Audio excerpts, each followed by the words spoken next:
ఉండలేదు. మీ దగ్గర ఏ బానిస బతుకు బతికారు కదా సార్ 10 సంవత్సరాలు. తెలంగాణ ప్రజలందరూ బానిస బతుకుని తెంచుకొని వచ్చారు. హరీష్ అన్న, మీరు 10 సంవత్సరాల పాటు మంత్రిగా చేశారు. దయచేసి ఆత్మసాక్షిగా గుండె మీద చేసుకొని చెప్పండి. మీరు నిజం చెప్పండి. ప్రభుత్వం రేవంత్ రెడ్డి గారు అద్భుతంగా చేస్తున్నాడా చేయట్లేదా, పరిపాలన బాగుందా లేదా, మీరు మనస్సాక్షి మీరు క్వశ్చన్ చేసుకొని మీరు మాట్లాడండి. ప్రతిరోజు ఏదో విమర్శించాలి. ఎందుకు ఇస్తారు సార్ మీకు ఎంపీ సీట్లు? ఒక్క సీటు కూడా టీఆర్ఎస్ గెలవు, బీఆర్ఎస్ గెలవదు. ఈసారి నేను చెప్తున్నా, రాసుకోండి. ఒక్క సీటు కూడా గెలవదు. రండి, మీ ఓడిపోయిన మంత్రులు అందరూ వచ్చి, మీరందరూ వచ్చి, మీకు దమ్ము ఉంటే అందరూ వచ్చి ఒక్కొక్క పార్లమెంట్ లో పోటీ చేయండి. అందరూ రండి, ఎంతమంది గెలుస్తారు చూద్దాం. ఒక్కడు ప్రజలు కోరుకుంటున్నారు కాంగ్రెస్ ప్రభుత్వాన్ని. ఈ రోజు ఢిల్లీలో ప్రతిపక్షంలో ఉన్నాం, రేపు అధికార పక్షంలోకి రాబోతున్నాం. ఢిల్లీలో కూడా మేము ఏం చేస్తారు సార్? మీరు టీఆర్ఎస్ ఎంపీలు గెలిచి ఏం చేస్తారు సార్? అక్కడ ఏం చేస్తారు సార్? ఈ 10 ఏళ్ళు ఎందుకు పోలేదు సార్? ఈ 10 ఏళ్ళు హైదరాబాద్ ఢిల్లీ ఫ్లైట్లు అంతేనియా? ఈ 10 సంవత్సరాలు హైదరాబాద్ ఢిల్లీకి ఫ్లైట్లు లేవా? ట్రాన్స్పోర్ట్ అయినా అయిపోయిందా? ఈ 30 రోజు నుంచే ట్రాన్స్పోర్ట్ వచ్చిందా? మీ ముఖ్యమంత్రి గారు ఎన్నిసార్లు కలిచారు సార్? రాష్ట్రపతి వస్తే, ప్రధానమంత్రి వస్తేనే స్వాగతం పలకటానికి కూడా వెళ్ళని ముఖ్యమంత్రి గారు సార్ మీది. అది మీది. మా ముఖ్యమంత్రి గారు, మాజీ రాష్ట్రపతి గారు వస్తే పోయి పలకరించి నమస్కారం పెట్టి ఆయన సంస్కారం చాటుకున్న గొప్ప నేత రేవంత్ రెడ్డి గారు.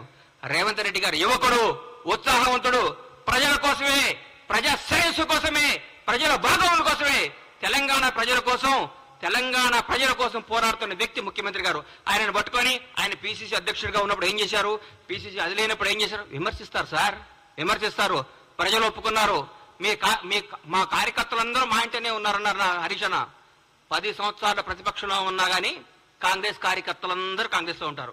ఈ రోజు ఏ పార్టీ కార్యకర్తలు అధికారం ఉన్నా లేకపోయినా ఒక కార్యకర్తలు అంటూ ఉంటారు. బీజేపీ కార్యకర్తలు బీజేపీతో ఉంటారు, సిపిఎం వాళ్ళు సిపిఎంతో ఉంటారు, సిపిఐ వాళ్ళు సిపిఐతో ఉంటారు. ఏ పార్టీ కార్యకర్తలు ఆ పార్టీతో ఉంటారు. కార్యకర్తలు ఎక్కడికి పోరు. కానీ జనం మాత్రం ఈ రోజు కాంగ్రెస్ పార్టీ వెనకాల ఉన్నారు. కాంగ్రెస్ పార్టీ అభివృద్ధి వైపు ఉన్నారు. కాంగ్రెస్ పార్టీ మంచి పరిపాలన కోసం ఉన్నారు. కాంగ్రెస్ పార్టీ చేస్తున్న అభివృద్ధి వైపు ఉన్నారు. దయచేసి ఇకనైనా ఆలోచించుకోండి. కొంతకాలం మీ మానసిక స్థితిని మీ తప్పులు ముందు రెక్టిఫై చేసుకోండి. అప్పుడే 30 రోజులు తట్టుగా ఇవాళ చెప్తున్నా, రాష్ట్రానికి 2వ ముఖ్యమంత్రి రేవంత్ రెడ్డి గారు రాబోయే ఎన్ని తరాలు ఉంటారో, ఎన్ని రోజులు ఆయన పేరు గుర్తుంటుందో మీరు గుర్తుపెట్టుకోండి. నేను చెప్తున్నా, కాంగ్రెస్ ప్రభుత్వం ఈ రోజు అందరికీ అందుబాటులో ఉంది. డైరెక్ట్ సెక్రటరీకి వెళ్ళిపోతున్నారు సార్. ఎవరు పడ్డా ఏ సమస్య ఉన్నా సెక్రటరీకి పోతున్నారు. ఏ సమస్య ఉన్నా ఒక మంత్రి గారిని కేక్ వాక్తో కలుస్తున్నారు. ఏ సమస్య ఉన్నా ముఖ్యమంత్రి గారి దగ్గర పోతున్నారు. ఇంతకంటే ఏం కావాలి సార్? సెక్రటరీకి ఎవరైనా వచ్చారా సార్? మీరు కట్టిన ఈ ప్రగతి సెక్రటరీకి ఎవరైనా ఒక్కరు రాగలిగారా సార్? గేట్ల కాడ బంద్ చేపిస్తారు మీరు, గేట్ల కాడ మూపే చేస్తారు మీరు. మీరు ఏందో మాట్లాడదు. ఎందుకు సార్ మీరు ఎందుకు మీరు ఇంత టెన్షన్ పడుతున్నారు? ఎందుకు? మరీ ముఖ్యంగా హరీష్ రావు గారు, కేటీఆర్ గారు అయితే వాయమ్మనే వాయం ఆగం చేస్తున్నారు సార్. పెండ బిసినట్టు పిస్తున్నారు. ఎందుకు సార్? ఆగండి, కొద్దిగా ఆగండి సార్. పిసుకండి కొంతకాలం. మిమ్మల్ని మీరు చెక్ చేసుకోండి, మిమ్మల్ని మీరు చేసుకోండి. జనం మోసపోయారా? ఎందుకు పోతారు సార్? జనం చాలా విజ్ఞతతో ఉంటారు సార్. మీ అందరికంటే మనందరికంటే జనం చాలా తెలివిగలవాళ్ళు. చాలా గొప్ప నిర్ణయాలు తీసుకున్నారు.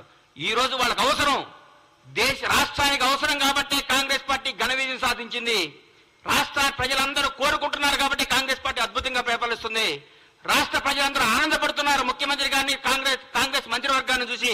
ప్రతి ఒక్క మంత్రి ఒక హోదాతో, స్వతంత్ర హోదాతో ధైర్యంగా దమ్ముగా పరిపాలిస్తున్నారు. వాళ్ళ వాక్ స్వాతంత్ర్యం ఉంది ఇక్కడ. ప్రతి ఎమ్మెల్యేకి వాక్ స్వాతంత్రం ఉంది ఇక్కడ. ప్రతి నాయకుడికి వాక్ స్వాతంత్రం ఉంది. ఎవరైనా మాట్లాడచ్చు. మీ దగ్గర మాట్లాడాలంటే ఏమవుతుందో నాయన, ఉన్న ఉద్యోగం పోతుందని భయం. మీ ముఖ్యమంత్రి గారు ప్రెస్ మీట్ పెడితే పక్కన ఒక దళిత మంత్రి గారు కూర్చుంటేనే ఎల్లగొట్టిను. మేము మా బ్యూటీ చూడండి. ప్రగతి భవన్ ఉన్నాయి. ముఖ్యమంత్రి నివాసాన్ని డిప్యూటీ సీఎం బట్టి విక్రమార్క గారు దళిత ఉప ముఖ్యమంత్రి గారికి ఇచ్చి, అన్నా మీరు అందులో ఉండండి అని చెప్పారు. అది మా గొప్పతనం. దయచేసి ఇప్పుడు చెప్తున్న హరీష్ రావు గారు, కొంతకాలం ఓపిక పట్టండి.